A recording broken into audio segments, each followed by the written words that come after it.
సిద్దిపేట జిల్లా గజ్వెల్ ప్రజ్ఞాపూర్లోని శ్రీ వెంకటేశ్వర స్వామి ఆలయం వద్ద ఏర్పాటు చేసిన గణపతి మండపంలో బుధవారం మున్సిపల్ చైర్మన్ రాజమౌళి, యువ నాయకుడు ఎన్సీ సంతోష్ కుటుంబ సభ్యుల ఆధ్వర్యంలో ప్రత్యేక పూజలు నిర్వహించి భక్తులకు అన్నదాన కార్యక్రమం నిర్వహించారు. గణపతి నవరాత్రి పూజల్లో మున్సిపల్ కమిషనర్ నర్సయ్య, మున్సిపల్ అధికారులు పాల్గొన్నారు.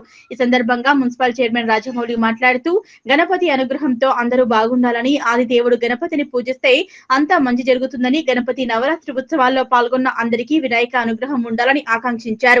అనంతరం యువ నాయకుడు ఎన్సీ సంతోష్ మాట్లాడుతూ, గణపతి నవరాత్రి ఉత్సవాల్లో భాగంగా 5వ రోజు ప్రత్యేక పూజలు నిర్వహించడం జరిగిందన్నారు.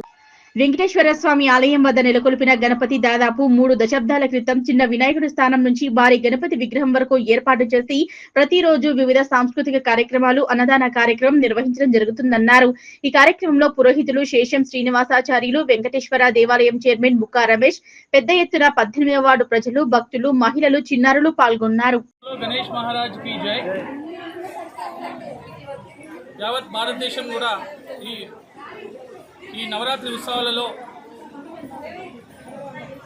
గణాధిపతి అయిన విఘ్నేశ్వరుడికి ప్రతినిత్యం కూడా ఎన్నో పూజలు అందిస్తూ భక్తి శ్రద్ధలతో నవరాత్రి ఉత్సవాలు కుటుంబ సమేతంగా, అలాగే ఇంటిల్లపాది అందరూ కూడా కలిసి ఎంతో భక్తి శ్రద్ధలతో ప్రార్థించుకోవడం నిజంగా సంతోషకరమైన విషయం.